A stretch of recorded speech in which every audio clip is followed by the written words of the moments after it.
안녕하십니까. 21세기 인문학의 김춘식입니다. 오늘은 2021년 1월 21일입니다.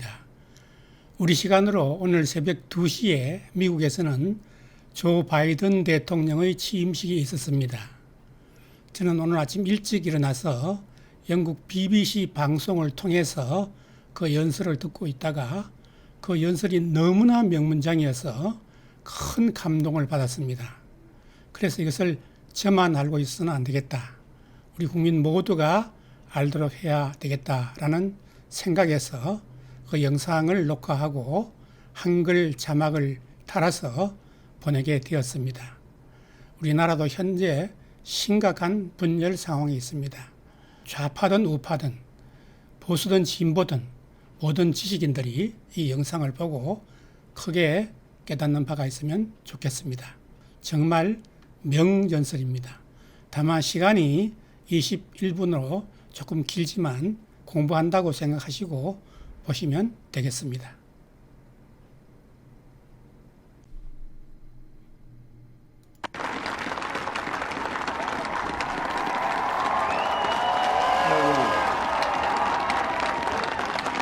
Chief Justice Roberts, Vice President Harris,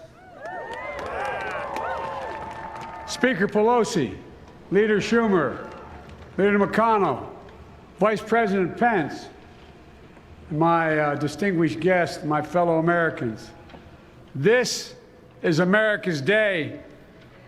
This is democracy's day. A day of history and hope, of renewal and resolve.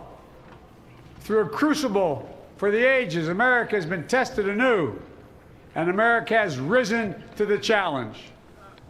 Today, we celebrate the triumph not of a candidate, but of a cause, the cause of democracy.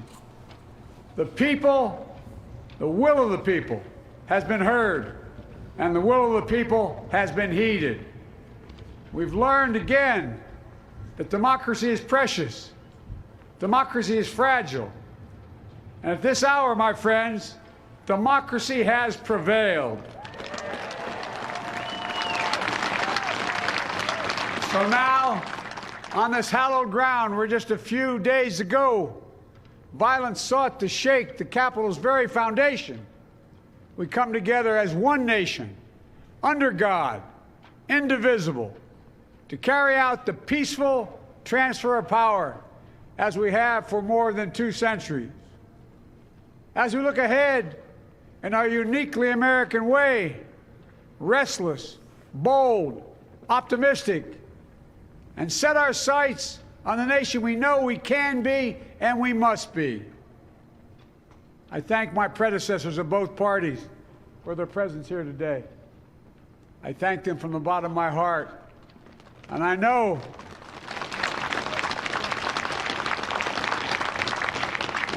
the resilience of our Constitution and the strength of our nation, as does President Carter, who I spoke with last night, who cannot be with us today, but whom we salute for his lifetime in service.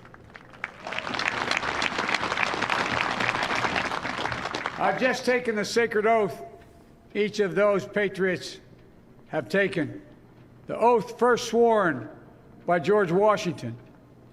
But the American story depends not on any one of us, not on some of us, but on all of us, on we, the people, who seek a more perfect union.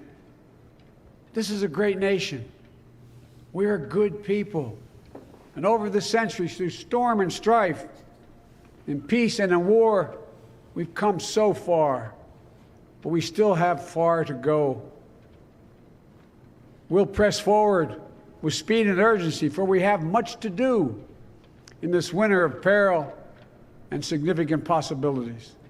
Much to repair, much to restore, much to heal, much to build, and much to gain. Few people in our nation's history have been more challenged or found a time more challenging or difficult than the time we're in now. Once-in-a-century virus that silently stalks the country. has taken as many lives in 1 year as America lost in all of World War II. Millions of jobs have been lost. Hundreds of thousands of businesses closed. A cry for racial justice, some 400 years in the making, moves us. The dream of justice for all will be deferred no longer. A cry for survival comes from the planet itself, a cry that can't be any more desperate or any more clear. And now, a rise of political extremism, white supremacy, domestic terrorism, that we must confront and we will defeat. To overcome these challenges, to restore the soul and secure the future of America, requires so much more than words. It requires the most elusive of all things in a democracy: unity. Unity. In another January, on New Year's Day in 1863, Abraham Lincoln signed the Emancipation Proclamation. When he put pen to paper, the president said, and I quote, "If my name ever goes down into history, it'll be for this act, and my whole soul is in it." My whole soul is in it. Today, on this January day, my whole soul is in this, bringing America together, uniting our people, uniting our nation. And I ask every American to join me in this cause.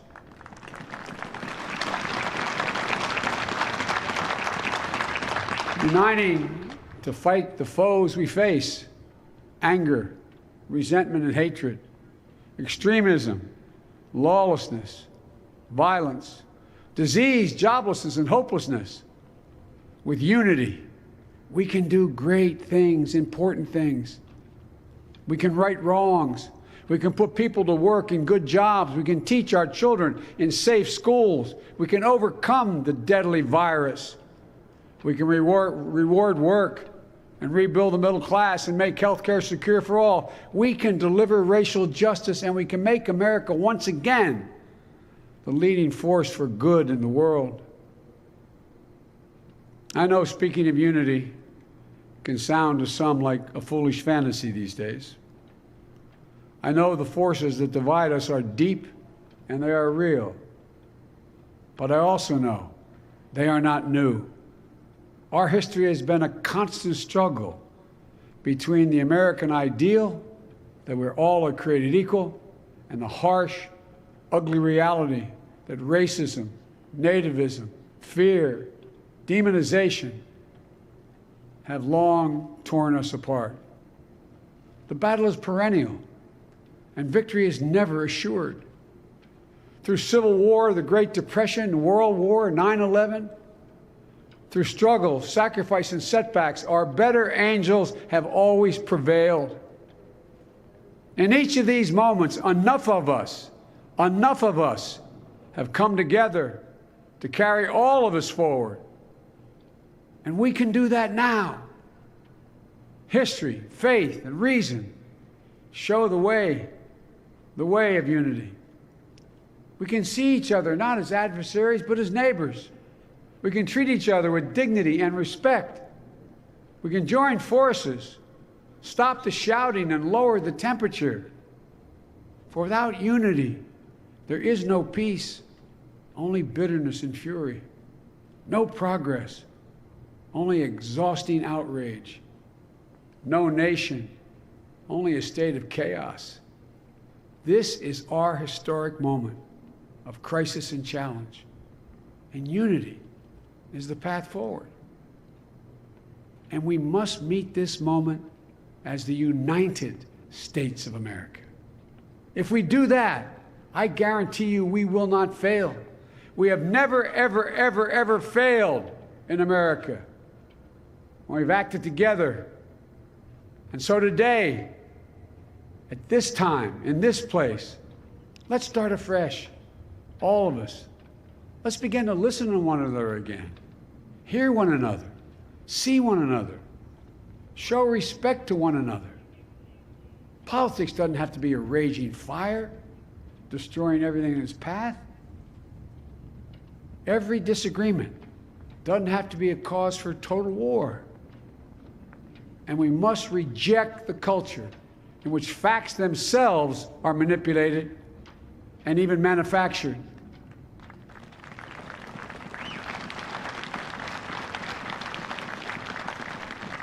My fellow Americans, we have to be different than this. America has to be better than this. And I believe America is so much better than this. Just look around. Here we stand in the shadow of the Capitol Dome, as was mentioned earlier, completed amid the Civil War, when the Union itself was literally hanging in the balance. Yet we endured. We prevailed. Here we stand, looking out on the great mall where Dr. King spoke of his dream. Here we stand where 108 years ago, at another inaugural, thousands of protesters tried to block brave women marching for the right to vote. And today, we mark the swearing in of the first woman in American history elected to national office, Vice President Kamala Harris. Don't tell me things can't change. Here we stand, across the Potomac from Arlington Cemetery, where heroes who gave the last full measure of devotion rest in eternal peace. And here we stand, just days after a riotous mob thought they could use violence to silence the will of the people, to stop the work of our democracy, to drive us from this sacred ground. It did not happen. It will never happen. Not today, not tomorrow, not ever. Not ever.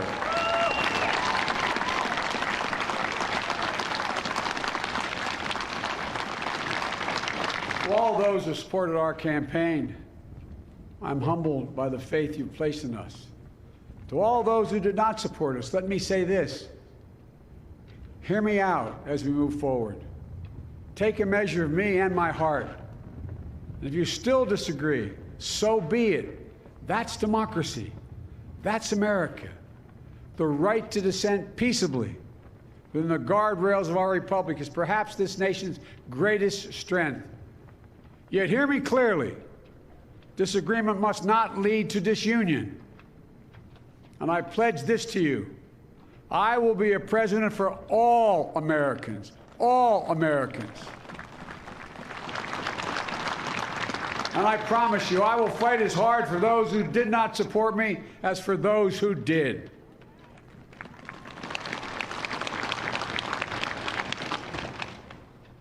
Many centuries ago, St. Augustine, a saint of my church, wrote that a people was a multitude defined by the common objects of their love. Defined by the common objects of their love. What are the common objects we as Americans love that define us as Americans? I think we know. Opportunity, security, liberty, dignity, respect, honor, and yes, the truth.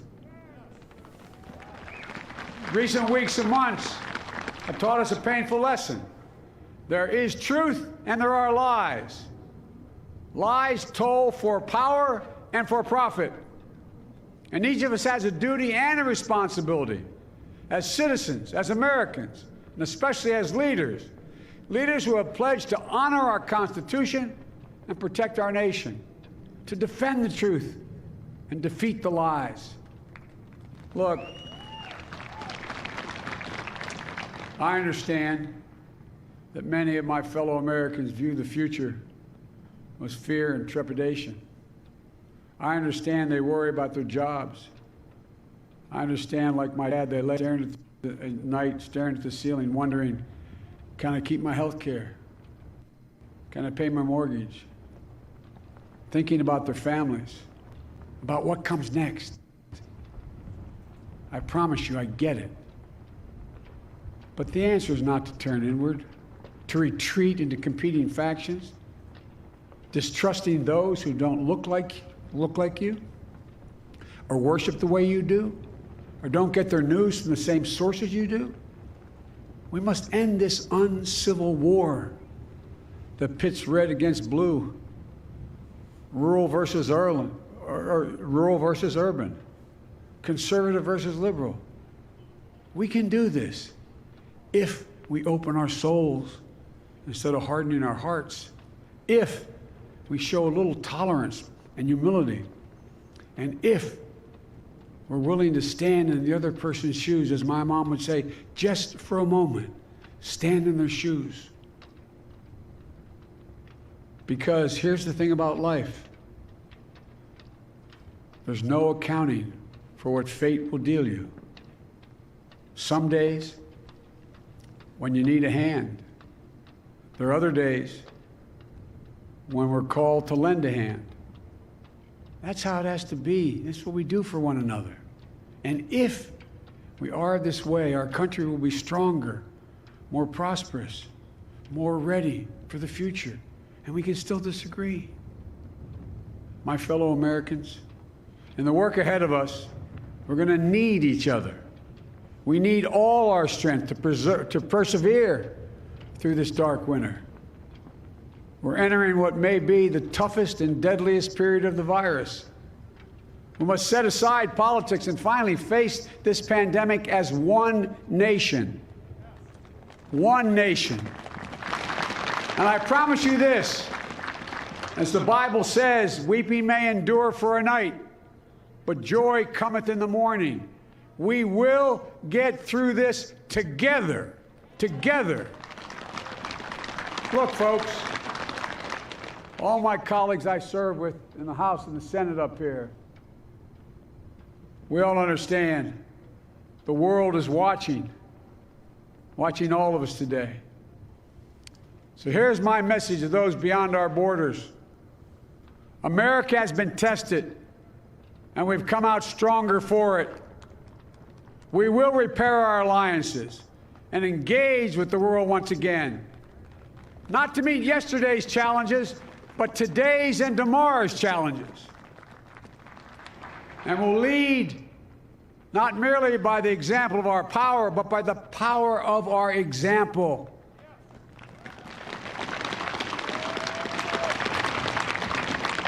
We'll be a strong and trusted partner for peace, progress, and security. And in my first act as president, I'd like to ask you to join me in a moment of silent prayer. Remember all those who we lost in this past year to the pandemic. Those 400,000 fellow Americans, moms, dads, husbands, wives, sons, daughters, friends, neighbors, and coworkers. We'll honor them by becoming the people and the nation we know we can and should be. So I ask you, let's say a silent prayer for those who've lost their lives and those left behind, and for our country.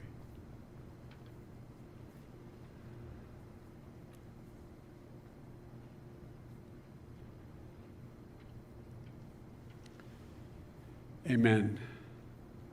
Folks, this is a time of testing. We face an attack on our democracy and on truth, a raging virus, growing inequity, the sting of systemic racism, a climate in crisis, America's role in the world. Any one of these would be enough to challenge us in profound ways. But the fact is, we face them all at once, presenting this nation with one of the gravest responsibilities we've had. Now we're going to be tested. Are we going to step up, all of us? It's time for boldness, for there's so much to do. And this is certain. I promise you, we will be judged, you and I, by how we resolve these cascading crises of our era. We will rise to the occasion is the question. Will we master this rare and difficult hour? Will we meet our obligations and pass along a new and better world to our children? I believe we must. I'm sure you do as well. I believe we will. And when we do, we'll write the next great chapter in the history of the United States of America, the American story. A story that might sound something like a song that means a lot to me. It's called American anthem. There's one verse that stands out, at least for me, and it goes like this. The work and prayers of century have brought us to this day. What shall be our legacy? What will our children say? Let me know in my heart when my days are through, America, America, I gave my best to you. Let's us add our own work and prayers to the unfolding story of our great nation. If we do this, then when our days are through, our children and our children's children will say of us, they gave their best, they did their duty, they healed a broken land. My fellow Americans, I close the day where I began, with the sacred oath. Before God and all of you, I give you my word. I will always level with you. I will defend the Constitution. I'll defend our democracy. I'll defend America. And I'll give all of you, keep everything I do in your service, thinking not of power, but of possibilities, not of personal interest, but the public good. And together, we shall write an American story of hope, not fear, of unity, not division, of light, not darkness, a story of decency and dignity, love and healing, greatness and goodness. May this be the story that guides us, the story that inspires us, and the story that tells ages yet to come that we answered the call of history. We met the moment. Democracy and hope, truth and justice did not die on our watch but thrived. That America secured liberty at home and stood once again as a beacon to the world. That is what we owe our forebears, one another, and generation to follow. So, with purpose and resolve, we turn to those tasks of our time, sustained by faith, driven by conviction, and devoted to one another and the country we love with all our hearts. May God bless America, and may God protect our troops. Thank you, America.